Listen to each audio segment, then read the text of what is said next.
What's going on, everybody? Appreciate you guys tuning in for another episode of Second Guessing with Stressan.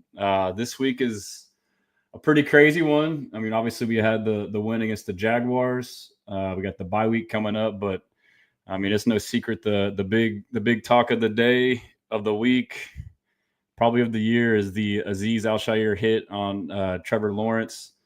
I got my free Aziz shirt on that Cal Nesta Graphics whipped up.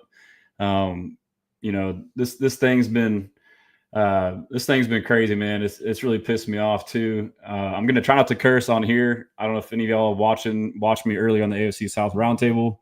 They were cool with profanity, so I let it rip. That was kind of like a therapy session for me. But like, I hate that I love the Texans this much, and I hate that I care about them this much because this shit has worked me up all day. There's just been so much hypocrisy, double standards, just dumb decisions made by the league in this whole process with Aziz Al-Shaair.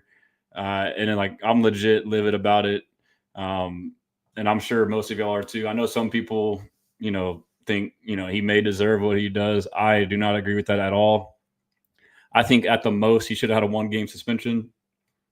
My biggest issue is, what Nick Caserio, I don't know if y'all watched his press conference or not, but if you have not watched it, the entire thing, it is a must watch. If you go to the Houston Texans YouTube page, it's under their live videos. I know he only talked about, or actually I think they posted it as like a full video. I know he only addressed the Aziz situation for the first couple of questions, but the entire rest of the presser was good as well because he was livid, and so with that, he answered every question he got honestly from within himself. He didn't really have much restraint.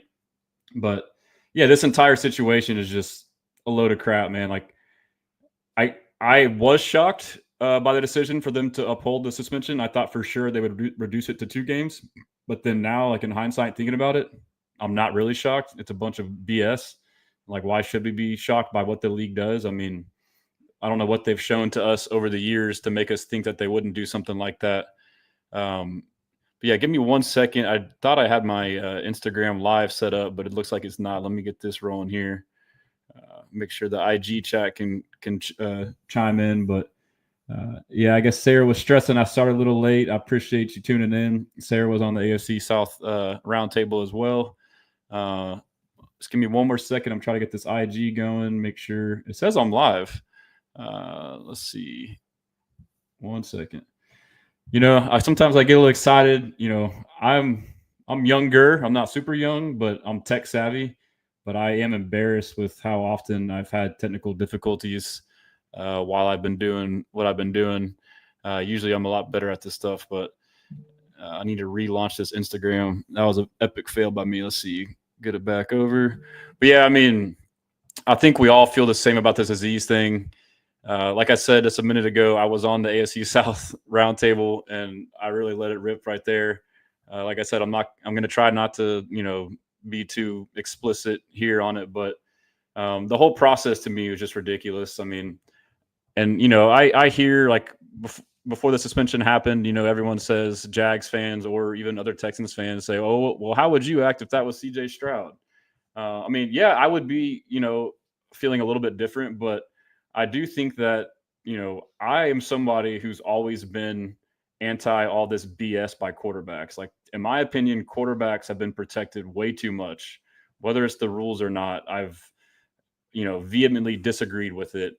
The sliding is one example and we've seen these videos circulate Twitter. I've reposted a bunch of them, but, it started with the Kenny Pickett play where slides became so prevalent that So they make these rules to protect the quarterbacks, and then the quarterbacks catch on and try to take advantage of them to cheat and get extra advantage, which is, if we're going to talk about being unsportsmanlike, that is unsportsmanlike. Trying to take advantage of a rule that's meant to protect you and using it to your advantage. And so this is something that's been a long brewing problem as far as quarterbacks and the sliding in specific. It started with Kenny Pickett back in college, did the fake slide and ran for another 60, 70 yards, something crazy like that. So you have that, and then the Trevor Lawrence one, like, he clear as day slowed up, and if you look at it, he's trying to get the first down, and so as the defender, you're just supposed to just stop and risk him not sliding or risk him waiting to slide and get the first down. and it's all done in a split second, and people want to freeze frame it and watch it in slow-mo and say, oh, he should have done this, should have done that. So, I mean, so what did they expect? They expected him to acknowledge that Trevor was sliding late and then just throw his arms out and just fall and roll, like try his hardest not to touch the guy. I mean, like that is nearly impossible to do, and D'Amico, shout out to D'Amico and Nick. They've both highlighted this. They both came in defense of Azeez. And I don't think it's just grandstanding for them to protect their player. Like they truly believe it because it's what we all believe. Like they're making the league soft as hell, man. I mean, it's just ridiculous. But like to put the onus on the defender to make it their decision whether or not to hit the quarterback is absolute BS. It's the quarterback's responsibility. And you've seen guys like Tom Brady, the GOAT, come out against it. He said from his own experience, he did what Lawrence did one time, and he learned his lesson, and he never did it again. So when he ran, he knew he would get hit, and he would get his ass down every time. But you got guys like Trevor Lawrence who half-ass do it. Will try and truck you sometimes. I mean, it's just ridiculous. And then another spinoff of these quarterback plays is the sideline thing, which was another thing that Azeez was involved in. Caleb Williams, runs to the sideline, then slows down and sees if Azeez will stop so he can run back and get more yards. But Azeez hit his ass. And then that was ridiculous because it was a super clean hit. Caleb Williams was unsportsmanlike, trying to take advantage of the rules. Rules that were meant to protect him, he tried to manipulate to get extra yards, and instead he got his ass hit. And then as a result, all the Bears players on the sideline think it's a bad hit and surround him and, calling him names and all kind of stuff he said. And his interviews after, he said that I was raised a certain type of way. So if you say certain things to me, like I take it for real. And so, I mean, like they wanted the smoke and they got the smoke. And instead, Azeez is the one who gets in trouble. I mean, he threw the punch, but like, they act like the Bears had no role in that. So that was Casario's big thing. And it's my big thing too, is the hypocrisy and all this is absolute BS, dude. It's inconsistent and hypocritical as hell. So, in the Bears situation, only Azeez gets pointed out as the bad guy. No Bears or Caleb Williams, nothing happens to him for manipulating the rules. Nothing happens to that sideline for surrounding him. That's not safe to surround a player on a sideline. And like you expect him not to punch his way out. And then the same thing in this Jags thing. It's totally ass backwards. Zero accountability for any of the Jaguars. The hit, let's just call it dirty for whatever's sake. Even then, you shouldn't be allowed to go and push someone in the back and start a brawl. Evan Ingram. And then, we didn't get the full view, but it turns into a brawl on the sidelines. Very similar to the Bears, where all of a sudden Azeez is outnumbered and you expect him just to cower down and let them beat his ass. Like, what do you expect him to do in that situation? Like, okay, you can come back with, the antics when you get left and came back. That I can see, but like in the moment, like what's he supposed to do? And then even the fans interaction, the fans weren't held accountable. They're throwing trash at him. You hear the videos, they're calling him all kind of vulgar names. And he's just supposed to sit there and take it? Like, what kind of man, especially an alpha male ego in the NFL, like, you think they're just going to sit there and take that shit? Like, that's ridiculous to be like, oh, he should have just stood. Nah, man, you can miss me with that. That's ridiculous. And, okay, like, let's just say we'll punish him for the hit, for the fight, for the fan interaction, but it needs to go both ways. The Jaguars need to be held responsible too, and there was none of that. It's just total bullshit. And to me, it's eerily similar to the Astros and the cheating scandal. Like, we're being made scapegoats right now. Azeez Al-Shaair is being made a scapegoat for a problem that has been an issue for a long time, which is BS around these rules to protect quarterbacks. And, these hits have happened a lot. Sometimes they get called, sometimes they don't. And it's been an issue. The league has refused to address it.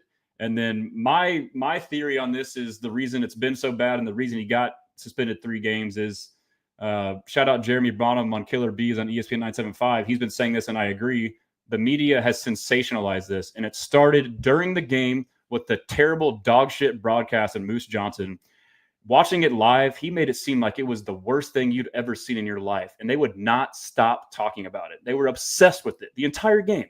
Halftime, third quarter, fourth quarter, the post-game interview. The lady didn't even acknowledge C.J. Stroud the win. She just jumped right into it. And the way she phrased that question really pissed me off. Didn't even acknowledge the win. It was a big, huge win in a division game for us on the road for a team that's coming off of a loss, a tough loss, and doesn't even acknowledge the win or the game. And the way she postured the question was, the way I saw it was, hey, CJ, you're a captain, so you have high standards, right? Tell me how bad your teammate is. And if you don't, you're a POS too. That's like basically what she said. And I thought CJ handled it with class. He basically, didn't condone whatever, but he also said, hey, I support my guy. So, they wanted people to say certain things right off the bat so they can kind of, put them in a certain light. But the media played a huge part. And then from there, it trickled down to social media, in my opinion, which is when it really started to get the fire going. And, you get people sharing videos. And that's another big thing, too. Like, and it's ridiculous. One person makes one video of a highlight film of Aziz having 3 or 4 bad plays where he put his hand on Brady's neck 2 or 3 years ago, which in my opinion was not intentional. He went to tackle in his hands right there. Even if that is dirty, if it was how people portray it, fine, whatever. That's one play. And then he had a late hit out of bounds. Who hasn't had a late hit out of bounds? It's fucking football. And if you get a penalty for it, fine. If you get fined for it, fine. But that doesn't mean you're doing it every play. And anyways, my point is this one video that one person made had 4 plays on it.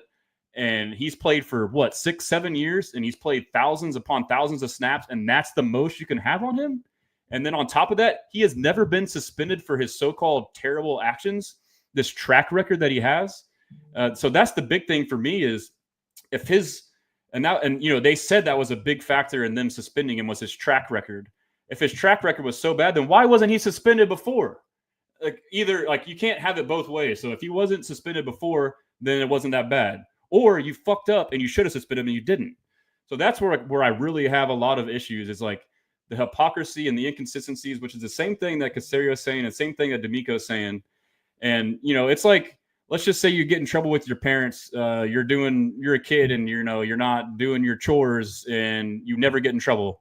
And then all of a sudden you don't do your chores for the 10th time. Now they freaking send you off to boot camp. Like it goes from 0 punishment to the maximum punishment. There's no like ramp up. So like that's the problem with this whole thing is he's never been suspended, and supposedly these problems were so bad but never been appropriately suspended for it. But then now this one thing happens and then their hand is forced by the broadcast, which fed into the media, which fed into social media and the internet. And now they, it's a big issue. If they don't do something, people are going to be really upset. You're supporting all this bad stuff. And so they overreact like hell. And then today I was like, okay, this sucks. It was 3 games. At the very least, they're going to reduce it to 2. That always happens, right? Even then, I'll still be pissed, but it'll be a small win. And then we'll talk about today. I made like a graph of this, but like to me, the timeline of how everything went down today was very, very, very sketchy. First, you have the news that Aziz is appealing and meeting and having his appeal, which went on for forever. And then shortly after, Trevor Lawrence hit the IR. And so they let that fester out there. And rather than say Trevor Lawrence is on the IR for a certain injury, they just keep it vague. So everyone's speculating now, that Aziz guy, that dirty player, he hurt Trevor Lawrence so bad that he's on the IR. Wow, they better suspend him for the whole season, for the year. Kick him out of the NFL. He's a terrible guy. He ruined his career. And they're letting it fester for hours. You got accounts like Trey Wingo saying this stuff, like, they better get him now because he hurt him. And then it comes out, hey, it's upheld. It's 3 games. They're not going to change it. We're all pissed off, as we should be. And then, like, shortly after that, by the way, Trevor Lawrence is on the IR for his shoulder. That was already hurt before the fucking game that he went into. He was in a press conference with his shoulder like this. He was already had a fucking broken shoulder. I'm sorry. I'm trying not to cuss for this, but I mean, I'm just going to let it rip. Anyway, so, Doug Peterson is held not responsible for this. Trevor Lawrence is held not responsible for this when he had the fucked up slide. When he decided to play hurt, and now the Jaguars are playing with the way they release stuff, making it seem like Aziz ended his career when he was already fucking hurt before the game. And really, the injury probably may not even be that bad. It's more so the fact that the Jaguars fucking suck. They're 2-10.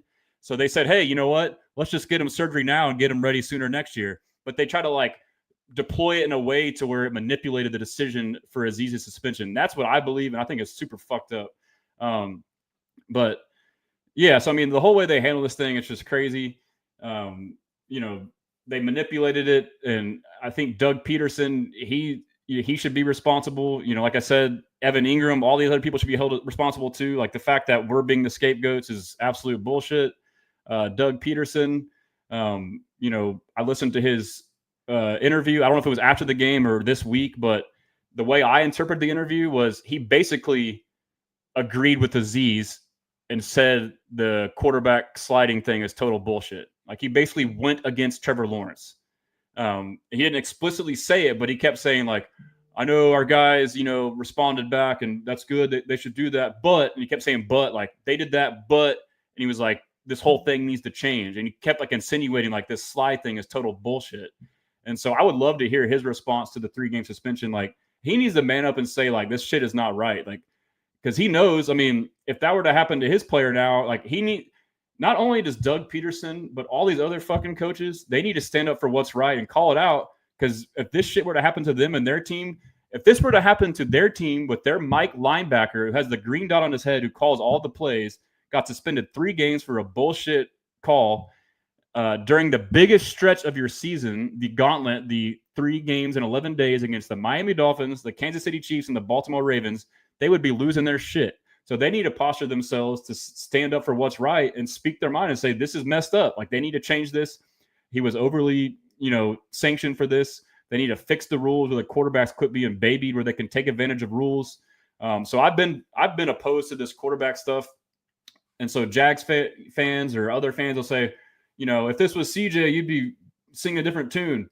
I would be upset, but I honestly swear to God, I would be mad at CJ if he were to do some bullshit fake slide. I'd be like, bro, like, what are you doing? And all of our fans too. So, I've been saying that CJ needs to run more, and a lot of fans say, no, don't, because he'll get hit. And I see that now. But when he does run, he knows when to get his ass down. And so that is on the quarterback. It shouldn't be on the defender. I have a lot of thoughts on this. I'm kind of losing some of them. But another thing too, I thought about on this, I have a tweet that I'm going to share.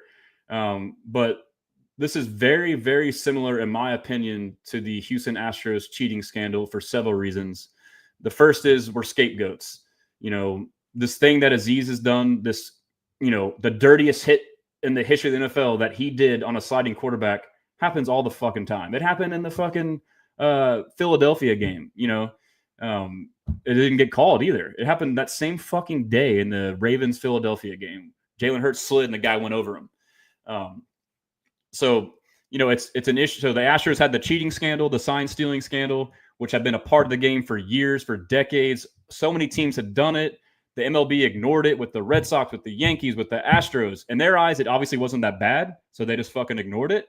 And then until, someone released something to the media, Mike Fiers went and snitched and wrote an article. Now it became and now it went into the media, and the media fucking ran with it, and social media, same fucking shit. Now it's some big fucking deal, and we got to do something about it. And so, and rather than having disciplined it along the way and kept it in check, they went from 0 punishment to the maximum punishment. The Astros didn't get, a slap on the wrist along the way to deter them from doing it. They ignored it, finally addressed it, and then threw the book at them, made an example out of them, and hoped everybody else would stop because everyone was fucking doing it. Same shit with Aziz. Everyone's hitting quarterbacks. It happens all the time.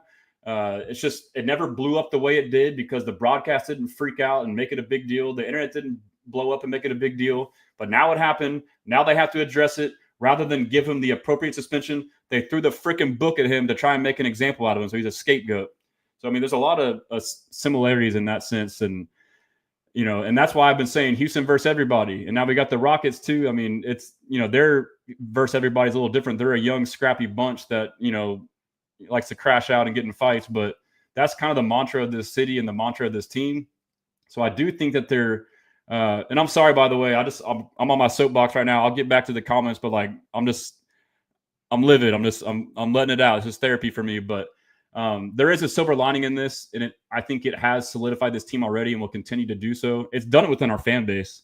Like, I just know that from interacting with you guys. And, this hasn't been, for us fans, we can all admit with our expectations, this hasn't been the season that we've wanted. We're still in a great spot, but, we had high hopes.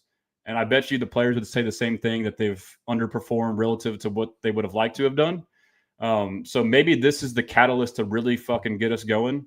It seems to be that way just from social media. Joe Mixon, backing up his guy, D'Amico backing his guy, and then the Nick Caserio press conference. Like, if y'all haven't watched it, please go watch it. That gave me goosebumps. That fired me up. Like, that's what you want to see. And so I think there is good coming from it, but I think some of y'all addressed it. There is the fallout of losing your fucking captain on your defense. The guy that wears the green dot that gets the plays in from the coach. That's a big deal. D'Amico Ryans has a pretty exotic, unique defense, and he needs a guy that can handle communications and relay to the rest of the team. That's a very, very important role. At the very least, as a Mike linebacker, you need to be able to do that simple task. It's actually not a simple task, that task. On top of that, you got to be a good player. So luckily, Neville Hewitt is there, and Azeez already missed 3 games. We went 1-2 in those games. I believe it was a loss to the Jets, a loss to the Packers, and a win against, I forget the other. But anyways, the 3 games that Azeez missed, I think where we will miss him most is in the run game. And it was evident right away. So the thing happens, Azeez is out. Mac Jones is in. Okay, Mac Jones sucks. They're not going to throw the ball. We know that. They know that. And guess what? They ran the ball right down our throats, right up the middle. And, and I was like thinking, I was like, what? And I tweeted it out to you guys. I was like, I was like, we've been stopping the run all game. Like, they weren't getting anything. And all of a sudden they started getting stuff. And people pointed out, like, yes, because fucking Azeez is gone. Well, no shit. So that's a big thing for me is in the run game, Azeez will be heavily missed. But also in the pass game, I mean, he's a fast, agile linebacker for a middle linebacker that can cover. And so, and like I said, it comes during our toughest stretch of the season. We've been talking about all fucking offseason. But, I think it will be like a platoon approach. I think Neville will be the Mike linebacker because of that communication piece. And I think he did well for us. He had that pick against Green Bay. I think he's actually pretty good against the run as well. Maybe he struggled, getting caught off guard and not game planning for the game and getting thrown into the mix against Jacksonville. That definitely probably played a factor for him. But I think D'Amico will get creative. I think that, if it's like known passing downs, we might throw Devin White in at Mike linebacker, or maybe throw in Henry at Mike and then Devin to outside linebacker. And then Jake Hanson's another name to look out for. And then obviously I'm trying to think of the other guy, the special teamer. I'm sorry, it's Delshon Phillips, I believe. But obviously the big name is Christian Harris. So luckily that coincides with some good news reports from Aaron Wilson and other reporters saying that it seems like Christian Harris will have his 21-day practice window open next week. Shout out Santi Chris, free Pip Z. That's right, baby. Free Z. But yeah, so his window will open, but I'm concerned too. Like, we all hear that and like, oh, he's going to be healthy off the bat and play. Like, we don't know how long it's going to take for him to even play. And then 2, when he does play, he has to ramp back up into football shape. Like in our minds, we have this Christian Harris all-pro caliber player that we saw at the end of last year. Oh, he's going to plug right in and fucking light it up. It's going to take time. So it's good that he's coming back, but there might have to be some piecemeal creativity with the linebacker, like a platoon approach. I'm confident they can do a good enough job, but Azeez's presence will definitely be missed. And it's just terrible. It's a shame, man. I mean, this whole week has just been absolute BS. And then, like, at first too, like, what's funny to me is like when it first happened, anybody who tried to defend Azeez and put any blame on Trevor Lawrence was like instantly like labeled like a bigot. But like, as these things go, like as the more time goes, like you're allowed to kind of speak your mind. Like I said, Brady came out and spoke out against it. Aaron Rodgers did the same thing. You see a lot of former players like just calling it ridiculous. Quarterbacks. I mean, when a quarterback is saying what a quarterback did was bad, then it's like, okay, especially when the GOAT says it, Tom Brady. Santi Chris, or Saint Chris, I'm sorry, on IG says, it's been a crazy year for us not having our full roster ever. LOL. Facts, dude. I mean, we can't catch a break. But if y'all don't follow SAYNT Chris on IG, he's the DJ for the Houston Texans. But yeah, let me get to some questions. I try to get most of my thoughts out, but I mean, I have plenty more on it. It's just a very frustrating deal. It sounds like we're all on the same page, but Creative Management Group says we're going to get through it, bro. H-Town, Beerto, oh, we live. Soft, facts. People are just soft. Preach. Let's go. Take that slide away. Yep. Cuss away. Sorry. I try not to cuss just in general, but, whenever I'm like speaking from the heart and I'm passionate about something, I definitely cuss a lot more. I don't know with YouTube. I'm kind of new to YouTube, but I think they might flag videos. And I just don't want a bad, perception of me, but like I kind of view this too as like this is like a real authentic, like the setting is different. If I was like on air or like in a formal setting, then obviously I wouldn't do it. But I feel like it's okay to kind of let loose a little bit. Patrick Martinez, Houston versus everyone, facts. So it's funny, like I've had a lot of this merch already in place for some of this stuff, and like it's an opportune time now. I mean, so I think it's a rallying cry. I really hope the team solidifies over this, in support of their brother Aziz. Patrick, last night Rockets game, bro. Yeah, stressing. But Ime's post-game press conference was fucking awesome. I love that he, speaking of cussing, Ime was lighting up the refs in the post-game presser. Patrick talks about Harris. Yeah, we talked about that. Sideline Sarah says, still going on. Yep, she says, I'm stressing this can't. I think that's old. I don't know why the comments are backwards. It looks like some of those comments are from earlier. I'll tell the chat. Let's see what else we got. Hopefully Christian Harris come back so we're not stressing. I'm going to hit a couple on IG in case they disappear. All right. Appreciate everybody tuning in, man. I know we all kind of feel the same. Shout out Sam Gerard 08. He said free 0. Yes, sir. Ronald says he was legal. Just saying. Facts. I agree. ADILK says hit was legal. Facts. Texas made. Free Aziz. Preach. DJ Bassman. Slide was late as hell. Facts. I love that we have so many sound, logical people in this chat right now. Ronald says hashtag free Aziz. That's the mantra, baby. Free Aziz right here. Check out my website if you want the shirt, HoustonStressans.com. I'm him. Snell says the defense job is to defend the sticks. Facts. I mean, we're just supposed to give him the first down. Like, come on, bro. Ronald said Trevor is not Allen. Agreed.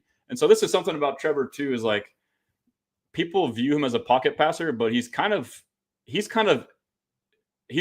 He's stuck between wanting to be a pocket passer and wanting to be a mobile running quarterback. Like if you look back to his Clemson days, like he was a fucking running quarterback at Clemson. Like he's an athlete. Like he's pretty fast for his size and he's pretty big and strong. Like he can truck defenders. And then by the way, y'all see me repost the videos going around of him in college where he baited a defender into a targeting call and fucking celebrated on the sideline. Like that's the type of shit. Like, okay. And then the mic'd up video where he was talking shit to that guy, like, oh, I like when you hit me, like acting all tough and shit. Like, so like the double standards, the hypocrisy is just like on so many levels, it's just ridiculous. Let's see what else we got on IG real quick. We got TC Tom, my guy. Appreciate you tuning in, bro. Rich M, what's up, Rich? He says Houston Texans will likely go 1-1 against Chiefs and Ravens. I could definitely see that. 44 baby 29 says 3 games is still crazy work. It's absolutely insane, bro. Rich M says glad the bye week is here. Facts. I can address that as well. The bye week, I mean, that's another rant for me. I mean, we got fucked by the league on that too. Like, I get the logic is they penciled us into this, 11-day stretch with 3 games around the Christmas Day games. So they had to give us a bye before to get ready. But we also had the fucking earliest game of the year. The only team, us and the Bears, played in the Hall of Fame game. So we started the season earlier than anybody, and we had the latest bye. Like, that shit fucking matters, dude. And so I've been trying to preach that to people. It's not excuse making, but it's good to kind of keep that in perspective for the big picture. So if you think about that, we reported to camp earlier than every team by, I don't know what it was, 1, 2, 3 weeks. And even though starters aren't playing in all these preseason games, you're still going to meetings at the field house for however many weeks straight. We're 12, 13 weeks in, plus 4, 5, 6 on top of that. So nonstop with no fucking break. We've had this crazy schedule of primetime games of Thursday night, Sunday night, Monday night, Sunday night. No routine. Like, you don't have your normal fucking Sunday noon game. Again, these come off as excuses, but it's good to still factor these in to realize, like, hey, like, we need to cut them some slack here. And it's not only the players, but the coaches too. Like, we've been, stressing out on Slowick and this coach and that coach, but like, they haven't had a time to like decompress. Like, could you imagine how, like, obviously we would all love to be in their positions, but it's still a tough job. Like, the mental strain it takes, the players, obviously, yes, physical, but I don't think that these jobs are easy for these coaches. These guys don't fucking sleep. They work all day, every day, and you build up for a game. You build a game plan. You go through practices that you set up a practice, set up a script, this, that, and it's nonstop meeting. and then then you have the game, and then you got to review the game, and then you got to prepare for the next one. Eat, sleep, rinse, repeat. However the fuck you say it, over and over and over and over and over and over and over. And we're supposed to just be like, oh yeah, like what the fuck's wrong with you? Yeah, no shit, they're coming out dead because they're fucking tired. And for that Titans game, for me, a big point was we played Monday night against the Cowboys, had a big emotional win to kind of get our mojo back. And then you turn around and play the Titans at home, 2-win team. Oh, we're going to kick their ass. We're going to sleepwalk through practice. That fucked us up. And that was, on the back end of this not having a bye for forever. So, and that's why I was somewhat concerned about this Jags game. They were coming off of a bye, and we hadn't had a bye for 15, 16, 17 weeks. So, I know we played the Jags. They're terrible. Their defense is terrible. Offense is terrible. We should have kicked their ass. Yeah, I agree. We should have won by more. But still, just to get that win, just to get to the bye, I'll fucking take that, dude. So this bye will be huge for us. Rest for the players physically, mentally. Rest for the coaches mentally. But it's also going to be a great chance for us to self-scout, which is something we need to do, quite frankly, especially on offense. And I think that will benefit us. And then I also don't know, too, if maybe Slowick has some kind of tricks up his sleeve he's been saving. Hopefully, or now he can get creative with his time off to kind of think more of these plays up. So that's my take on the bye. It definitely needs to be expressed. It's not an excuse, but we need to remember that when talking about the Texans. Lord Farquhar says, I was there. Were you at the actual Jaguars game? One sec. I need a sip of water. I've been going in, dude. Skyborg 12 on IG. Media has turned this into a shit show as if Aziz choked out a defenseless man on the field. Facts, dude. And I was saying earlier, that video, somebody made a random highlight video of 4 plays over thousands of plays, and then now it's deemed, the way our society is, you watch some 4-second video and you're convinced you know how a player is as a person and as a player on the field, when it's, in all seriousness, that video is 0.001% of his fucking career. You can make that video for any fucking player in the league on offense, defense, or whatever. Everyone has a late hit here and there. Everyone has, a hit on a sliding quarterback. But I feel like that video posted by all these bullshit accounts, trying to get people outraged, played a factor in this, which is ridiculous to say, but I think it really did. And then Rich says he thought the Jags would be better this year. I didn't. Fuck them. Caleb says, do you think the NFL is trying to protect Tua, Mahomes, and Lamar for suspending him 3 games? So I see a lot of that. I don't know if I agree with that. I think it was more, like I said earlier, it's been an issue for them. It's 2 things, in my opinion. It's the media, making it this big to do, to where if they didn't do anything, then the NFL would be under fire. It became where their hands were tied almost. I don't condone what they did, but they were forced definitely by the media and social media. And then I think the other part of it is I lost my train of thought. So I'm talking about why they suspended him. No, it was not because of who he's playing. I get the argument. I know Mahomes is the golden boy and he slides a lot. I know Tua gets hit hard as fuck all the time and gets concussions. And Lamar, is 2-time MVP. But I think it was the media. And then my other point was the fact that they're making an example out of him is what they're doing. It's just like the Astros. They've had this problem for a long time. They've never fucking dealt with it. And then now they have to deal with it. And they're hoping, okay, this one time, if we fucking throw the book at them, no, it's going to go away. That's not going to fucking happen. You need to change the fucking rules. Or you need to throw flags on the fucking quarterbacks. Or just don't throw the fucking flag. It's fine. If you're a quarterback and you take that fucking chance, that's on you, dude. If you want to take the risk of getting fucking lit up and you get lit up, that's your shit, bro. That's not the fucking linebacker's fault, dude. This guy's a fucking certified killer. You expect him to fucking stop in 0.1 millisecond because you slid out of nowhere? Get the fuck out of here, dude. Golly. Skyborg says, let them know, Garrett, if they ain't H-Town fucking. I got to chill, man. I'm cussing too much. Lord Farquhar says, I saw the whole thing. I thought I was going to get jumped. No, he was at the game. That's crazy. I'm him, Snell. He has 1 late hit fine this season. Exactly, dude. And it was a different type of hit. And then the backup on IG says, we got people who never played a snap in the NFL speaking as if they know what they're talking about. 3-game suspension is a reach. Thank you. Yes, that's a great point too. And then, the people on these fucking committees, the John Runyon, was voted second dirtiest player. So it's like, you want people like that doing it. And then the letter he wrote was fucking bullshit. That's what Nick was most mad about, attacking the character of Aziz, calling him unsportsmanlike, having no respect for the game, for his players or coaches. Like, get the fuck out of here with that. That's some bullshit, dude. I mean, that's the part that pisses all of us off the most. Like, you don't fucking know, dude. And then even if you thought that, look at your fucking self. Like, how is he in that position? And then, the guy that reviewed the appeal today, they had like 4 or 5 guys that could do it. Several candidates that wouldn't be as biased. This guy works on the Titans fucking radio. We have an in-division rival who supports an in-division rival making a decision about our player who we fucking play later in the year. Like, what are we fucking doing, dude? This is a clown show. Farcar says, I was there surrounded by Jags fans yelling, fuck the Texans. That's crazy, man. I'm glad you're okay. Back in Monopoly, like, why not? Just a big fine. Yeah. Or even a 1-game suspension. Like, I don't think it should have been, but like, I would have been fine with that. Or even a 2 at this point. Fuck. Him says, in the punch, and he got ejected, don't forget. Yeah, but I addressed that. I mean, that was bullshit. He got fucking mauled because Caleb Williams tried to run out of bounds and then stop and get more yards, and he hit him. So then he got jumped for it, and he fought his way out, and he gets in fucking trouble. And none of the Bears get in trouble for that. I got asked by FBTX Chris if I'm glad that Christian is back. Yes, I am, but I still think that we need to try and temper our expectations. Maybe he won't be, right off the jump in there. King Bless says, my guy, appreciate you, brother, tuning in.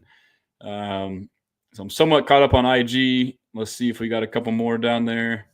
The real Delfonte Diamond tapping in. Appreciate you, bro. I'm sure y'all know him, but if you don't, follow him on IG and X. He's, in my opinion, him and his buddy Goldfeet, 2 of the best receiver trainers in the nation. I mean, obviously for every level, but they've trained a lot of high-profile receivers. And I played receiver in college, so I know a little bit about it. But so when I watch the stuff he's doing, it's like next level innovative stuff. And a lot of what you see these guys coaching these receivers, these young receivers are throwing it into the game. And I don't think it's stuff that's taught to them by their coaches, but they're learning it outside and throwing it in. It's changing the game for sure. So shout out Diamond. Methan Weber says, let's just hope he comes back for the playoffs playing with his hair on fire. Yep, I agree. Let me get a couple more on here. My boy Mike DTX, saw it. Sideline Sarah. If y'all don't follow Sideline Sarah, follow her. She's a real Texans fan, real diehard Texans fan, all over everything. And she just started to post some content. So I encourage you to keep it up, Sarah. You're doing a great job. But she likes to, post as of now, behind enemy lines, so to speak, the press conferences from the other team. So Sarah, I'm hoping to hear one from Peterson this week. I guarantee you he will condemn that 3-game suspension. He should, if he knows what's good for him, or not good for him, but he knows if he says what he believes in, he'll be honest about that. Free Aziz and Salah. Adele says, low key, what pisses me off the most are the Jags fans, man. Yeah, they're all in my comments. Braden says, free Aziz, facts, free him. Lou the Foo, Texans are blessing. Yeah, I mean, despite it all, we're 8-5 at the bye. And like I mentioned, we had this long drudge of a season to make it to the bye. It's not where we want to be, but we're still in a good position, can control our own destiny. So, and I will say this Jags game too, there are some positives. I don't know if I already addressed this in here or not, but Bobby Slowick, I think he called a really good game. I had written an article. Sorry, my mouth's getting dry again. 1 sec. I wrote a preview for the game, and I had 3 keys to the game on offense. My first key to the game was to pass to open the run. We never do that. We always fucking run to open the pass. This is something that a lot of us been saying. It sounds basic, but it's something we really need to do, especially as of late with the run game struggling. And, we need to spread the ball out, run tempo, quick game, get some momentum going, get the defense to loosen up, load in the box, and now you can run. And that's exactly what Bobby did, and it fucking worked brilliant, dude. The first half, rushing was not great. But by the second half, the rushing was great. Mixon was I don't know what his stats were, but he was The Catfish says, but run game, open pass game. Yes, I agree, but I think it depends on like what state your offense is in at the time, and it depends on how the defense is playing you. When the defense is just loading the box, you got to fucking pass the ball. Anyway, so first half rushing was not great, and then Mixon's streak of consecutive games on the road with 100 yards rushing and a touchdown was on the line, and it did not look like he was going to get it. But he turned that shit on in the second half, and the O-line played awesome too. They played their best game, and so that was very encouraging to see in pass protection and in the run game. I believe there was a couple sacks. We'll go through it, but I think most, if not all, those sacks were on CJ. He had a lot of time, and you can tell like he wasn't used to having that much time. He was kind of like, what the hell's going on? So that was good to see, and he'll get better. There was a couple times where he should have hit someone here or threw it away, and then the other time he should have, hit Dalton in the flat. He was going for the big play, but you can live with that. I mean, that'll improve. But so that was my big takeaway. That was my big key, was to pass to open the run. I had a couple other keys, but that was the main thing. I was happy with Slowick. I thought he called a good game. And like the most encouraging thing in that game overall as a whole was to close the game out. Like, to win in the NFL, to win the playoffs, you need to have these 3-4 minute drives where your offense gets the ball and does not give it back. And you need to have a run game to do that. It was 3rd and 5. And basically, if we got the first down, it was game. If we didn't, they got the ball back, we might fucking lose. And we said, we're going to fucking run it. And they said, we know you're going to fucking run it. And guess what? We still ran that bitch and got a first down. That's the shit you want to see. Like, when you can do that, that is a fucking game changer. So, like, regardless of how bad the fucking Jags are, defense-wise, worst defense, whatever, I don't give a fuck, dude. Like, our offensive line went out and fucking did it. They fucking did a good job. They did a great job passing and blocking, or pass block and run block.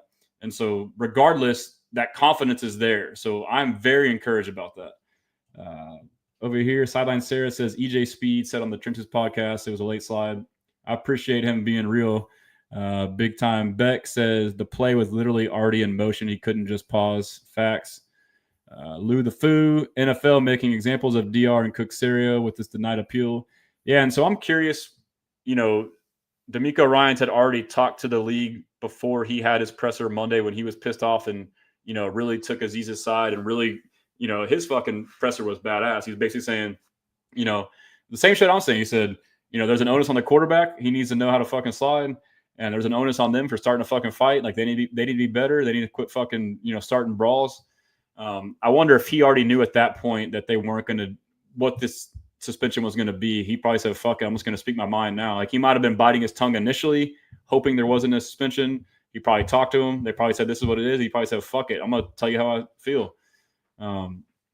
Lou the Foo said, Tom Brady defended Aziz. Facts. Got the GOAT stamp. Brandon Hallman. Shout out Brandon. Brandon's the GOAT Texans fan. Even when he came back, they were running up to him more. Yeah, dude. So, like, they're acting like they're just completely innocent in all this. Like, that's what drives me crazy. Brandon says, you can defend your player, but you can't defend yourself. It's fucking hypocritical as hell, man. And then, like, the worst part, Casario pointed out about, it's all about player safety and all this bullshit. And then you go and suspend a guy for this fucking dumbass play for 3-4 weeks, and he can't even fucking be at the facility. He can't talk to his team, his players, coaches. Like, you think that's going to fucking help the situation? Like, that's terrible. Like, they should at least be able to be in meetings. Like, I could see, like, limiting practice, like, no practice, but, like, it's just a dumb, like, what are we doing, man? Sideline Sarah, other defensive players have way more fines with no suspension. Exactly. That's what Casario said. Inconsistencies. Sarah says, for example, I picked someone who is an NFL favorite, TJ Watt. I like him, but he has more fines and no suspensions. It's all about perception. And for whatever reason, Aziz is, I guess the brawls have something to do with it. But I mean, both those situations, his fucking back was against the wall. He wasn't the instigator. He didn't react. He responded. I mean, I'm to a fault like that too. Like, I need to chill out, like, and let shit go. But, like, I'm kind of the same way. Like, I'm chill as fuck, but, like, if I get met with something, then, like, I'll meet it back. Like, I should just fucking ignore it, but, like, I have a hard time, like, not responding in the same kind of, tone. And that's basically what Aziz was doing. Brandon says, can't trust a decision that comes from several former Titans and current Titan org members anyways. Facts. Sideline Sarah, tweet I saw, NFL has already lost a multi-billion-dollar CTE lawsuit. They're not going to appear soft on a high-profile hit on a high-profile paid QB when he had such a dramatic concussion. That's a great point. And then maybe too, like I didn't really see his exact response, but I think he might have went into the fencing posture, or like so maybe the optics are bad. But that's a really good point. That's probably the biggest thing is what it is this lawsuit. And they've been really big about player safety, mostly concussions, mostly quarterbacks. They're worried about getting sued and all this stuff. And that's something I didn't think about, but that probably played a major factor in all this. F-Rod says, QBs want to be running backs nowadays. This is a consequence. Facts, man. This shit ain't hard, dude. Everyone gets it. Brandon says, also, they never cared when CJ has gotten hit and been knocked out. They didn't care when Mixon was illegally tackled and injured. Thanks for bringing that up, Brandon. This goes back to Casario's press conference, him pointing out the inconsistencies, and he even pointed out the example of Quinnen Williams having a fucking late dirty hit on CJ Stroud and hitting his head on the turf, knocking him out of the fucking game, missed 2 weeks with a concussion. And what happened? Nothing. We were upset. He came out and said, I'm sorry, I didn't mean it. We're like, oh, it's good, man. It's football. Like, it happens. Nothing fucking happened. Same shit happened with us. He's the fucking worst player in the world. What a dirty player. Worst fucking hit in the world. Like what are we doing, dude? Like, the hypocrisy and the inconsistency is just fucking bullshit, dude. F-Rod says, protecting the QBs incentivizes them to get out of the pocket and put themselves in harm's way. That's a good point. So they have these rules to protect them, but it's actually counterintuitive. So now you make them feel like they're invincible. So they feel like I can do whatever the fuck I want. Like, they can't fucking touch me. I'm going to run here. I'm going to do this. And they put themselves in harm's way. Trevor Lawrence literally ran up into Aziz, and then the slide is fucking so dumb. So rather than dive forward or just fucking go head on with the guy, you slide, you give yourself up, and the only area for them to hit is your fucking head. You literally stick it up in the air like a fucking antenna and say, hey, hit me in the fucking head. Like, how is this like a good thing? It's so fucking dumb, dude. Sideline Sarah, is Neville the backup Mike? Yeah, he is, and he played earlier this year and did well. I think he will. I addressed that earlier. I think he will play Mike, and then I think they might do like a platoon, like in passing downs. They might put in a better pass guy like Devin White or Henry T at Mike or some combination of that. Yep, she looked it up. Yep. Brandon says it's like banning Fred Warner for 3 games. They would never do that. That is true, though, like as far as the impact. And then Brandon says, notice they asked almost 0 linebackers, current and former players, about their opinion. I might have something for you guys. I might get an opinion from a linebacker. I'm hoping so. I'll share the news if and when it's confirmed. But I agree. That's who should be asked about it. They don't want to do that shit, though. Beto G, I've heard a lot of takes on this, and yes, I'll stick with Tom Brady. Simple as that, bro. That's when I quote tweeted the tweet from Jacob. Shout out Jacob. He does a great job from the herd. And I said, case closed. Like, what the fuck is left? The GOAT. And his example was like, I slid like Trevor Lawrence. I got fucking lit up. And I realized, hey, I shouldn't fucking do that. It ain't fucking hard. Mr. Optimistic, what's up, bro? Follow Mr. Optimistic. He's a great content creator. He writes on my website. So on my site, if anybody wants to write, hit me up. We can work something out. It's just, an avenue for people to practice and put your stuff out there. You can do it as much as you want or as little as you want. Mr. Optimistic, he does like a weekly silver linings. Hasn't been weekly lately. He's been busy, but shout out Mr. Optimistic. He says, I think this drama is going to bring out the best in this team. If Harris comes back, even at 75%, I think we'll beat Miami. I think we split the KC in Baltimore, and I think we are resting during the last game. This sounds like a very logical approach. It sounds like the number 2 seed is likely out of reach with the Bills playing really well with only 2 losses. They do have somewhat of a tough schedule coming up. They have 2 or 3 games that are potentially losable, in my opinion, but they would have to lose those early. And I could definitely see the case where and that's something to think about too. Like, if we don't get that first round bye, if we're the 3rd or 4th seed, if we just rest our starters against the Titans, then that's like a bye in itself. I mean, obviously you still play an extra playoff game, but from a rest standpoint, so that's a great point by Mr. Optimistic. Brandon says, the bullshit decision emboldened stupid Texans haters. They want Aziz gone till Lawrence returns. Casario suspended several weeks. D'Amico suspended several weeks, and for us to lose draft picks. Yeah, that would be wild. I would be fucking losing it. Matthew says it's self-scout week, so hopefully they can get this team rolling after the bye. I agree, man. I can't wait to see how we respond. A Gonzo says Harris will step up and the playoffs will be a movie. I love it, man. I'm with you. Sarah says, when you're fencing or posturing, don't they usually take you away on a stretcher? That's a great question. I mean, they dramatize the shit out of it, so I didn't see a stretcher. Justin says, should have been a 1-week suspension and would have been enacted during the bye week. LOL. Yeah, that's what I'm fucking talking about. Sideline Sarah says, fencing is some type of sign for a neurological issue and something about it requiring a neck brace and a neck brace and a spine board and a stretcher. Yeah, I mean, we didn't see any of that. So, but yeah, that was the crazy thing is they basically made it sound like, I already said this earlier, but the timeline, I think it was intentional, but they made it sound like Trevor Lawrence hit the IR because Aziz knocked him out. And then they wait till the suspension gets decided on to be upheld. Like, oh no, it's because of his shoulder. What the fuck? Brandon says if the Caleb and Trevor tackles happened by the Texans sidelines, the Bears and Jags would have been too cowardly. Okay, yeah, exactly. But yeah, I just thought of another thing too. I saw was Dan Campbell, Amon-Ra St. Brown, on his podcast said that Dan Campbell told the team in the meeting before the Bears game, hey, he showed them clips of Caleb Williams doing the same fucking shit he did against Aziz and the Texans, where he slows down toward the sidelines to get you to stop and then try and get more yards. And he says, if he does this, fucking hit his ass. And guess what? They did. And what the fuck happened to them? Nothing. Like, come on, dude. Juan Duran, free my man. Yep, I'm with you. Sarah's on it. Juan Duran, H-Town, let's go. All the third downs. Houston versus the world. Facts. That's the mantra. I've been saying the mantra, Houston versus everybody, trying to make it a little bit different. Sarah says there's a deeper meaning. They aren't finding the people who started it. I agree. And Brandon says, what's your opinion on the guys on 610 radio not standing up for Aziz, the team, and only taking QBs and non-other Houston media side in the issue? I don't know which guys. I mean, I try to listen to the radio here and there.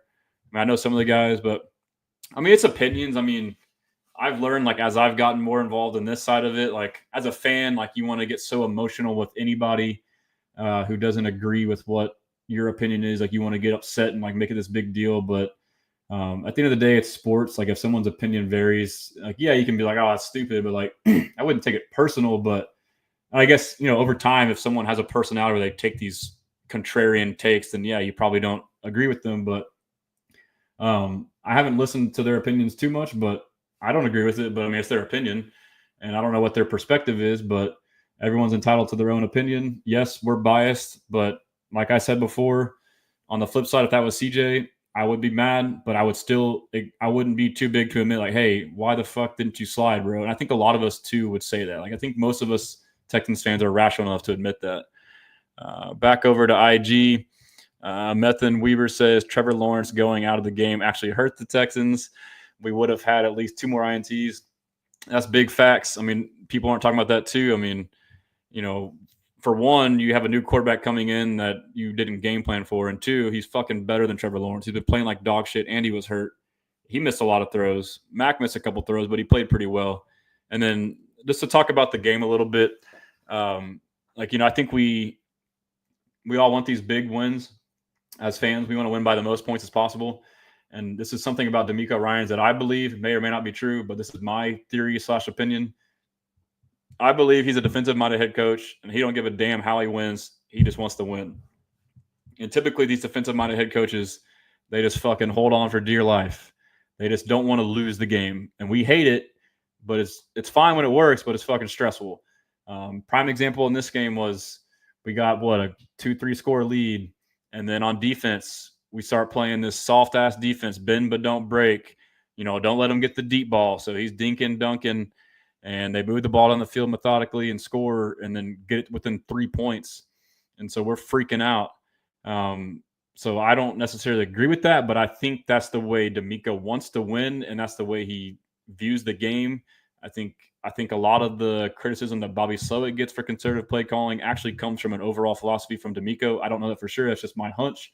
Bobby gets blamed for these run plays, but I wouldn't doubt it if D'Amico's in his ear saying, "Hey, don't turn the ball over here. Be smart. Run the ball." They're all about chewing clock. They're all about field position. They talk about their punters flipping the field. Shout out Tommy Townsend. We were on him first couple weeks of the year, but he has more than lived up to the hype now throughout the year. So shout out Tommy. I mean, stuff like that we don't really notice in the moment, but that shit makes a difference throughout the game. So that's just how I think he manages the game. And so like we should keep that in mind too. Like, I mean, I'm guilty of it. Like when we're all tweeting during the game. It's like we're all stressed out, but I guess it can give us more solace knowing like this is how he wants to win the game. We may not agree with it, but as long as we win, we should be happy. And that's tough too, though, because we leave a lot of meat on the bone. But we'll see what happens the rest of the way. Shout out Cody's on IG. It was 100% intentional, and he says, "Think he's referring to the drive." And then being contrarians. Okay. Yeah. Cause I think maybe Ron had that opinion. I mean, I don't, it's all opinions. I don't take it. It doesn't make me mad. Like I can just say my opinion is the opposite. I disagree. It seems like most of us are on that page too, but I don't know if there's a right or wrong or not. And then 210 King on IG. Why is the NFL like this? Trevor slid late, man. The only person that Aziz would want to do that to is Patrick Mahomes. I don't even know. And you can't prove intent. Like people want to, like the running guy said, he intently did. Like you don't know what went through his mind, dude. Anyhow, so let's go through the site, or I'm sorry, with the game. We got the bye coming up, so a little bit different this week. We talked about.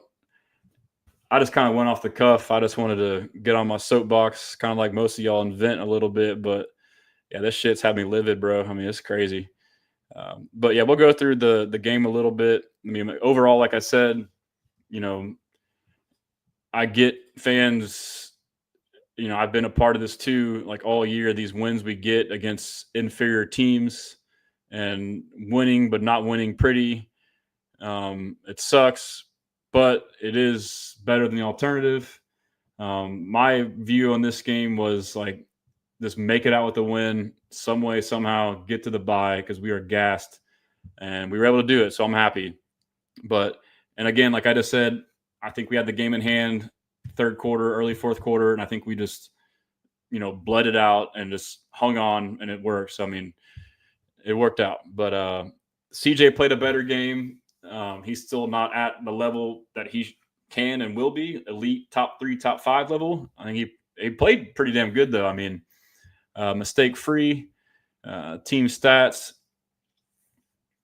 We had 20 first downs. They had 19. We were 5 of 13 on third down. That's okay. They were 5 of 15. We were 1 for 1 on fourth. They were 2 for 2.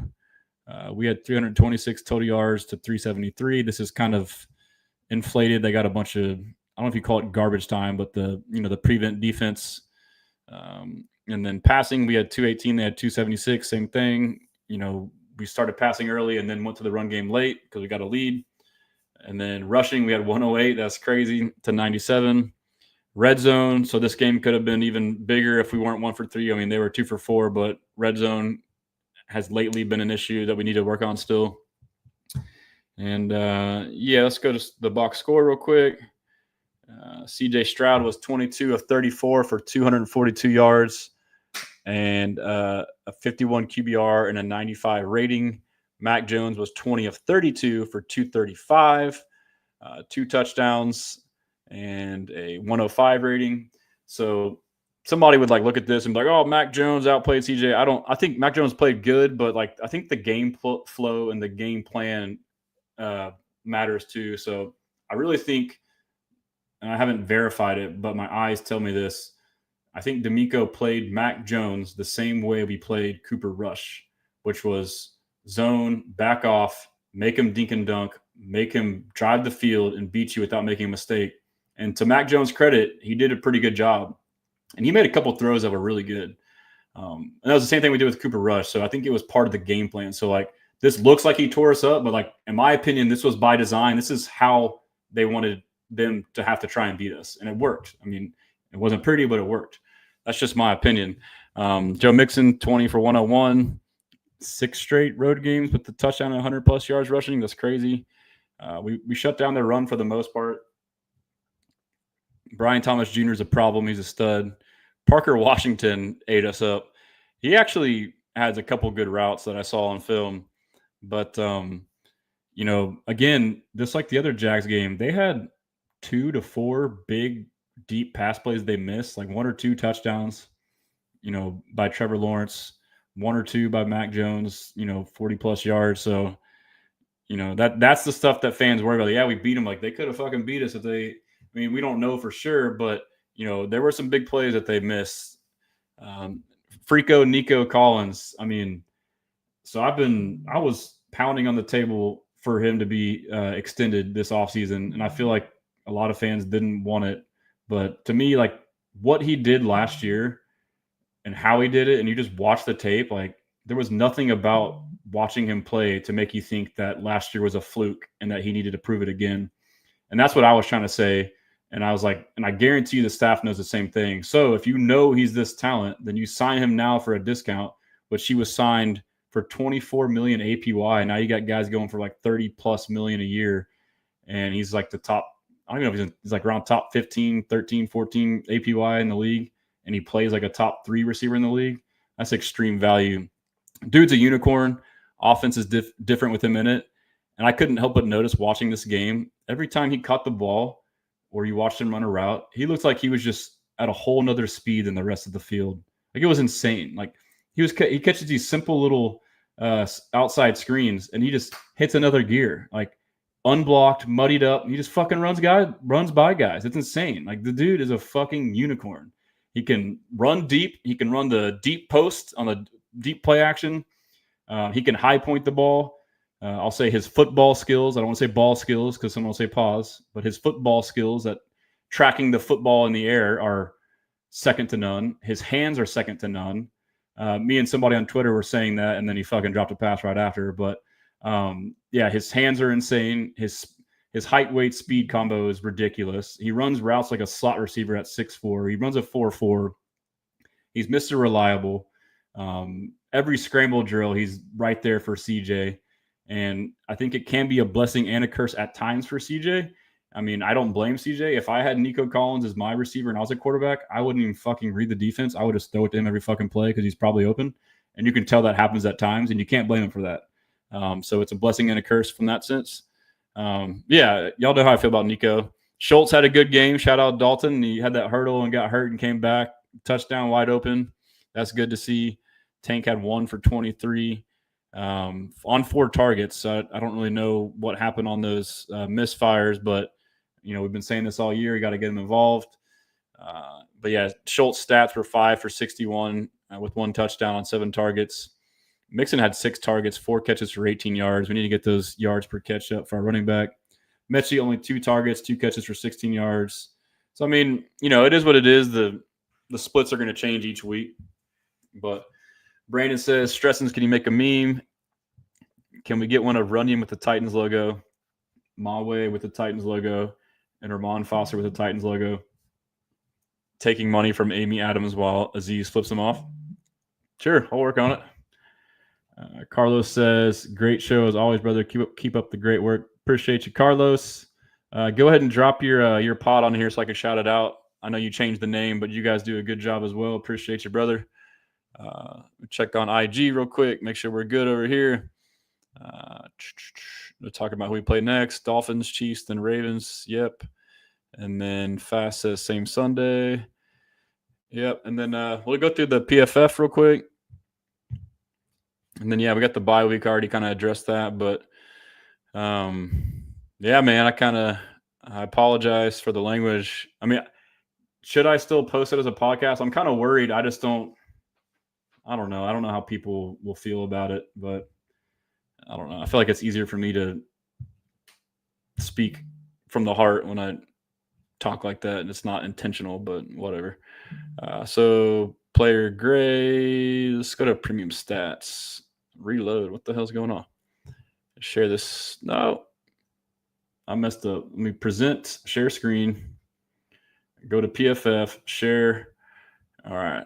And now we got the Texans. The way I go about finding these grades is probably not the most I feel like the way PFF is, like, for some reason for me, it's like weird to like kind of work your way through it. But Carlos says, if y'all don't follow Carlos, their podcast at JustFans22 and at B Blitz Pod.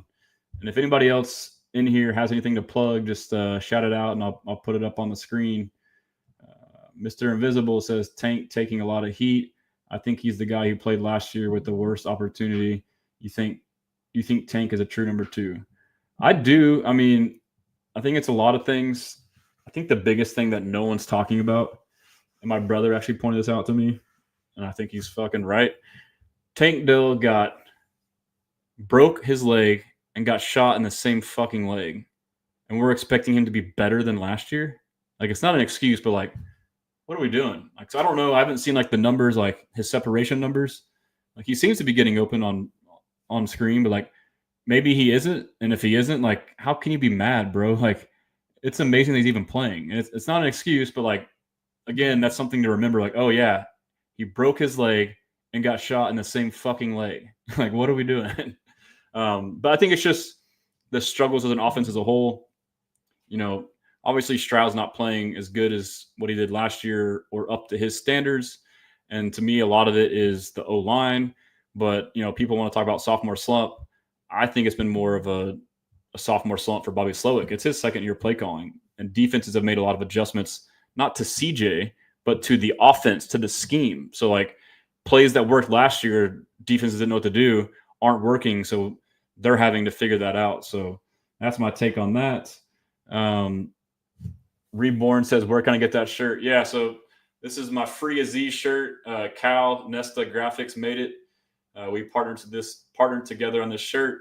It's on my website. I'll pull it up. www.houstonstressans.com, STRESSANS.com. I'll go through it too, but I also have a Houston versus Everybody shirt, which is Aziz punching the Chicago Roshan Johnson. I've had that one up for a while. And then I got the Will Anderson one. If they ain't from Houston, fuck them. So, I mean, I have all the appropriate stuff for this moment. So if y'all want to get decked out in some merch while we all, you know, galvanize and rally together, feel free to check it out. And then Beto G says, just wait till we get Petrie also. That's crazy. I forgot about Petrie. Yeah, he's massive. I don't know. I guess it's probably good news that he hasn't been placed on IR yet. That would make you think that there's a chance of him coming back, which would be great. I think Jimmy Ward played his role well. I think Jimmy Ward is actually better in the nickel role. At the time, I said that Jimmy Ward playing that nickel star role that Petrie was playing, where he's basically a third linebacker towards the line of scrimmage, involved in run game, short, intermediate passing. I think that not only did that better suit Petrie as opposed to the high safety, I think it also better suits Jimmy Ward as opposed to the high safety. I think he played pretty well overall. You know, but that being said, Jalen Petrie at that position is just super versatile. And, you know, so it is a drop-off, but I don't think it's a drastic drop-off. And then, you know, that puts Kalen Bullock and Eric Murray back there as your safeties. But, yeah, we'll look at the grades too. So Laramie Tunsil was our highest graded player. And encouraging thing is pass blocking, he's fucking solid all the time. Like, you know, it sucks. The penalties, which, you know, are kind of up and down. But, like, it's just frustrating because you're like, dude, you're a fucking elite left tackle blindside. It's just like these penalties. But he has not been great in the run game, and he did pretty good in the run game. And that is why we did good running the ball. So that's good to see. And then Nico Collins, every fucking week, he's at the top. Like, he's just insane. He's a complete football player. Catching, running, everything. You know, run blocking. Stroud had a good game, graded PFF-wise. That checks out. He played solid. Juice Scruggs did good. Shaq Mason did good. Shout out Shaq. I apologize to Shaq.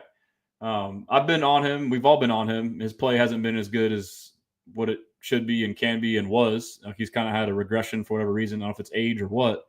But early in the game, I made a tweet about, you know, him, like, will they have to bench him this game? That was spoken far too soon. There was that first play of the game where, you know, an untouched rusher hits CJ Stroud right in the chest. And I don't know whose fault it was, but it came through the right side between the center and the right guard. So I assume he might have been involved in that. I don't know for sure. And then there was a sack later. I think it was Hines Allen. And, you know, I didn't explicitly blame Mason for that.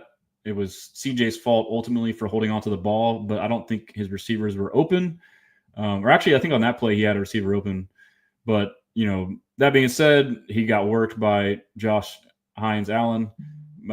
But, I mean, you can't really blame him for that. And then regardless, let's just say those two plays were his fault or were bad. The rest of the way, he was rock solid. So, I mean, he played a great game.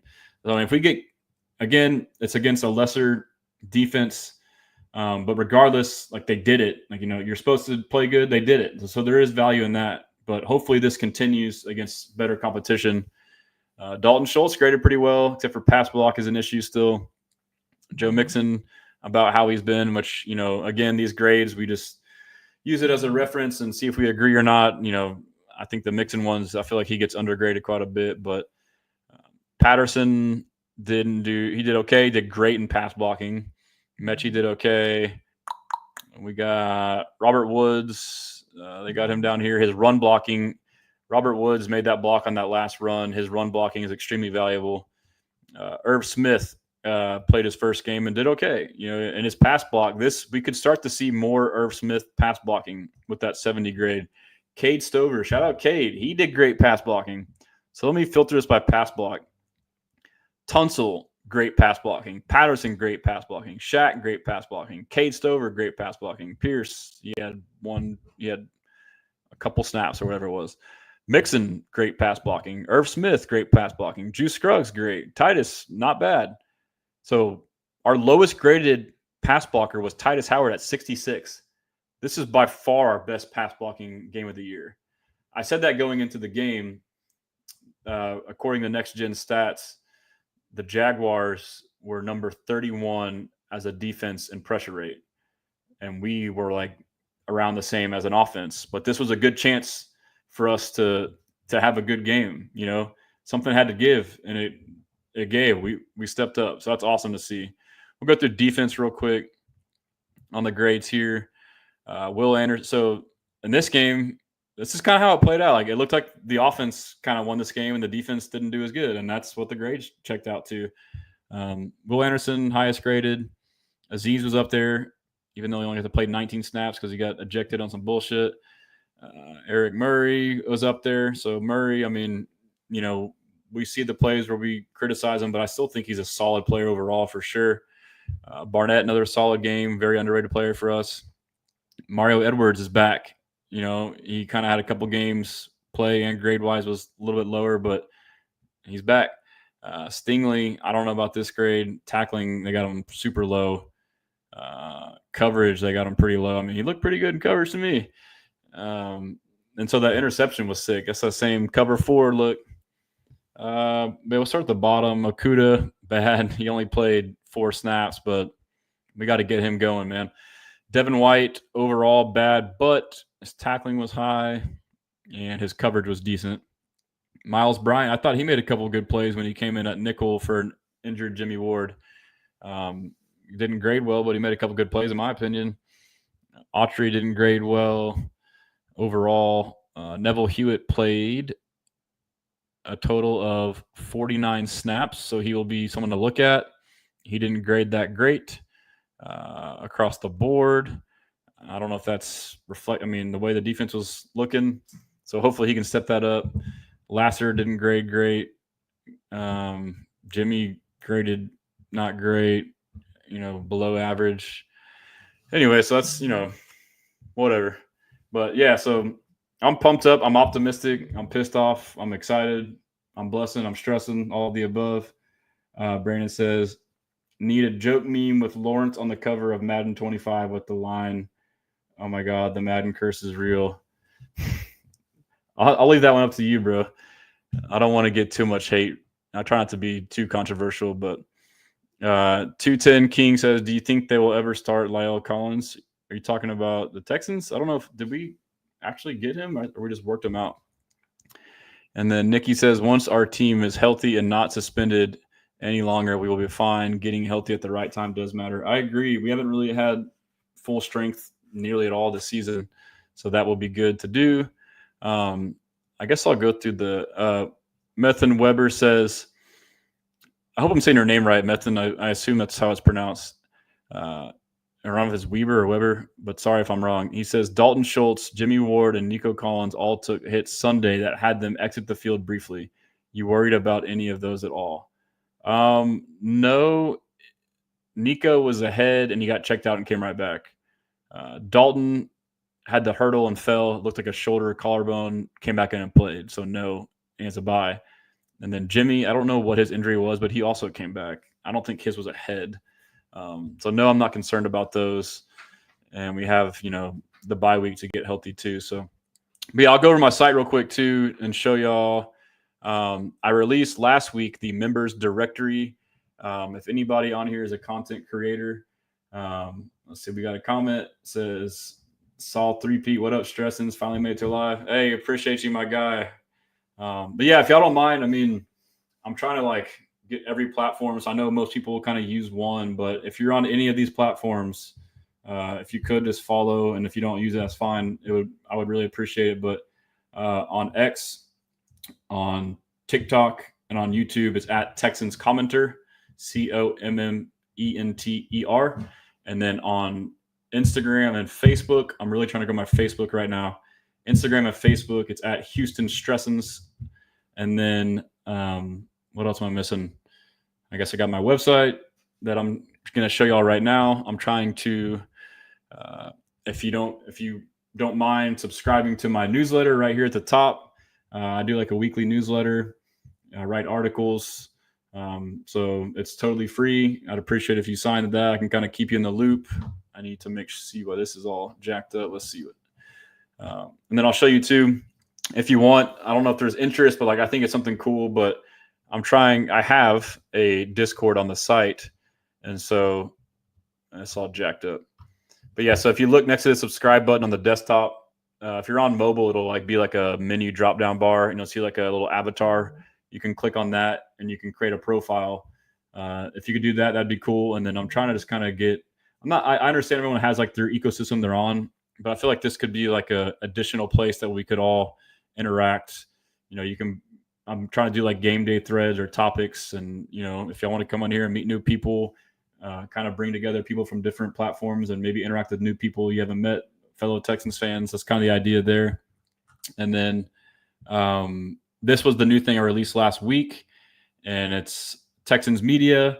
I basically went in and put in everybody that I saw that I thought would want to be listed. And I said it's from radio shows to average Joes. You got AD, who's, H-Town Rundown. You got Aaron Wilson, Adam Clanton. So you got everybody on here. If you're not on here, or if you see your name on here and want to update your info, click this button here, and it might make you create a profile, and then you just send me your info. And I'm in the middle of right now. Once you do that, I'm going to make this profile clickable. Right now, so it's still in progress, and I'll make it to where you can have it's basically a website. You can have all your stuff listed out, and then you can use it as a link for Linktree with all your socials and stuff. Rather than paying for Linktree, use this free website. My big long-term vision is if you're a content creator, I can help you make a store within your little website. I'm just trying to create value I'm trying to help content creators because I've become one, and I've realized how hard it is. And so I'm trying to give back. And then I'm also trying to give fans a place to find people. And even if you don't want to be on here and you see someone that's missing, you can DM me or send it here, and I'll make sure an update. If I miss somebody, it's not on purpose. There's 100 people on here. There's a lot of good Texans fans. But yeah, so, stay tuned with that. And then the store, man, this is Z shirt. Shout out Cal. We made this one last night, and I dropped it last night. And, people like it. It's a great shirt. Free Aziz, man. And it's got his, I don't know if it'll zoom in, but it's got his message on there from his original post about saying he's not a dirty player or whatever type thing. But it's pretty cool. And then I got a couple other shirts that are on here too. I might do a promo code deal since I kind of missed Black Friday and Cyber Monday. I might do something like that. But I got the If They Ain't With Houston shirt. That one's pretty dope. It kind of goes to the same theme, everyone's against us. And then I got the other Aziz shirt, which is Houston versus everybody. He's knocking out Roshan Johnson. Sorry, Roshan. There's some other good ones too, but those are kind of the main three relevant ones. Some good CJ ones. It sucks because he's been struggling. I feel like these are great shirts, but people aren't high on them right now. The 713 shirt, the classic with tomorrow's retro, and then Step Brothers. It's Will Anderson and Daniil Hunter. It's a pretty funny shirt. And so Albert says, "How can I get one?" You can go to my website, Albert. I do have it set up on like a Facebook and Instagram shop, but I'm still testing it to make sure it works. Same with TikTok. But go to my website, www.houstonstressans.com, and click on store, and you should be able to get it. All the shirts are comfort colors tees. They're super comfortable. They fit great. It usually arrives in like 3 to 5 business days. If there's ever any issues with anybody's orders, I'm here for y'all to help you out and make it right. But, so far the process is great. And I got some of my gear too. I don't know if y'all care for that stuff, but and I'm working on with Cal another Houston versus everybody. So just keep your eye out for that. I have too much stuff going on. Another thing too, announcement. I'm working with Tomorrow's Retro, the clothing company that I partnered with on the 713 shirt.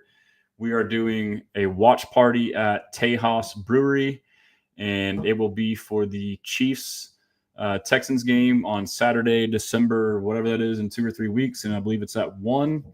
I think we'll start it, a little bit early, but I will have flyers and marketing and materials going out soon. I'll have a pop-up store there. So will they. I'm talking with Ruben, Mr. 713, trying to get him out there to do a live stream during the game. And what we're trying to do is to make it a watch party for content creators and everyone here for Texans Twitter. For all of us, for all my new friends that I've made, all of us, we all interact all day a lot, just to meet up and watch our favorite team and kind of just meet each other. We'll be doing giveaways, one at each quarter.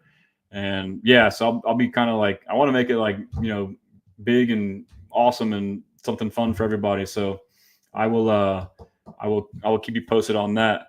We got Adam Ortiz says on Facebook, we need some villain Texans shirts. Yeah, if y'all ever have any ideas of type of shirts y'all want, just let me know. I'm down to make whatever kind of shirts. I think maybe like because that's kind of what we're doing, like Houston versus everybody. But yeah, some kind of villain shirt, like the Aziz Joker post, that would be pretty dope. But yeah, so stay posted on the party. I feel like that's going to be awesome, man. And I'll probably get some other stuff for y'all, like giveaway stuff on top of like the bigger stuff. But just a way for us to kind of connect, it's our community and show love. But that's all I got. If anybody else has got any comments before we wrap up, just let me know. Tufton, Texas on IG says, need one of those Z shirts. Yes, sir. Go to the website, man. Check it out. If you got any questions, hit me up. Patrick Storm, he knows what's up. He needs that coffee cup, dude. Yeah, I know. You need that coffee cup to keep you amped up to fight off these Jags fans, man. They came out my boy Pat. Crazy, dude. Aziz got it bad, but Pat got it bad too, man. These Jags fans don't play. I wouldn't put it that way. They're fucking crazy, is what I'll say, but damn. But I might need to get you that, Pat. And then Pac says, look what I posted on my IG story. I will check it out. I'm about to hop off right now, and I will check it out ASAP, Pat. And I'm sure y'all know, but if y'all don't, follow Pat. He's like the OG of this Texans content creator stuff. Give him a follow, Patrick Storm HTX on IG and Twitter. But he's a great guy, and I think it's just like all y'all. It's a great person to have in our community for sure. But yeah, that's all I got. A couple more comments. Let's close it out. Lindsay just joined. I appreciate you, Lindsay. When is the party? Saturday. Whenever the Chiefs game is. Let me pull it up. And like I said, yeah. And so if you sign up for my website, I'll make sure and keep you posted on the newsletter.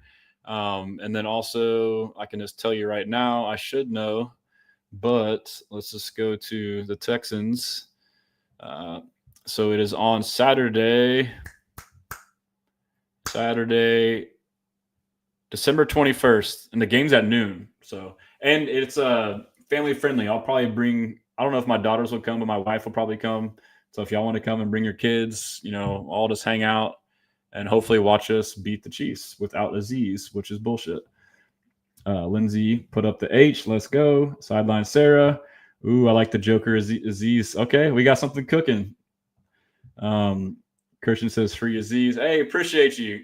Christian's a Titans fan, so he knows how Aziz is. They're kind of doing him wrong, man. Brandon says, or one showing Lawrence getting hit with the tag. I can't do stuff like that, man. These people are crazy. Dave Franco on IG says you respond to IG chats. Yeah, I mean, I respond to everything. So I mean, I try my best. Like my goal is to like respond to every comment that deserves a response or like is a question. And then, you know, if I miss a message, shoot it to me again. If I ever don't respond, it's not on purpose. I'm on my phone all fucking day. So, you know, my wife probably hates me for it, but I'm just that kind of person. Like I got to respond to everything. So yeah, hit me up if you got any questions. If you ever want to fucking chat, whatever it is, man, just hit me up. And then 210 King asked for the address. Let me just look it up. I'll show you all the place. Tejas Beer. The address is 2101 Summer Street. I should know this. Like I just started planning this myself, so I haven't really looked into it myself. I'm actually going to go do a site visit on Tuesday, but let's put it in the map real quick and see where it's at. So Summer Street is, oh yeah, it's in Sawyer Yards. This is a badass part of town. It's like close to the Heights. Yeah, it's gonna be dope, dude. That's a badass area. I think it'll be cool for all of us to meet up. 210 King says you're such a chill guy though. Appreciate it, man. I try to be until I'm not. I can be an asshole sometimes, but Bills Mafia 7, the radio guys on 975 were being wussies and hating on the hit. It was embarrassing. They even are from Houston. Which guys? Because I go on air every Wednesday. I went today with the Killer Bees, Jeremy and Joel, and they seem to be on the same page as me. I think, you know, they're kind of like in the middle. I think that like the hit was dirty, but it didn't warrant a 3-game suspension. Like I'm pretty much on like the whole thing's bullshit, but yeah, I mean, again, you know, we can get upset with other people's opinions. We're not always going to all agree, like, you know, but it is what it is, you know. Lindsay says, I may be actually going to the Chiefs game. So, yeah, that's why I'm like delaying my announcement. I was supposed to be going. My plans fell through. Tomorrow Retro had asked me to join. I was like, I don't know yet. And then I couldn't make it. So then now I just found out last week and set it up with them. So bring us home the dub. Hopefully it's not too cold. If you don't go, come to Tejas Brewery. Yeah, keep me posted, Lindsay. And then catch you next week, Garrett. Mr. Optimistic. Yes, sir. Appreciate you. And then Dave says, good news is Christian Harris back after the bye. Yep. And he says, it sucks we lost Aziz, but it's a good feeling. Yep, I agree. Well, yeah, appreciate you guys. We blessing. I appreciate all support, and we will see y'all soon. Peace.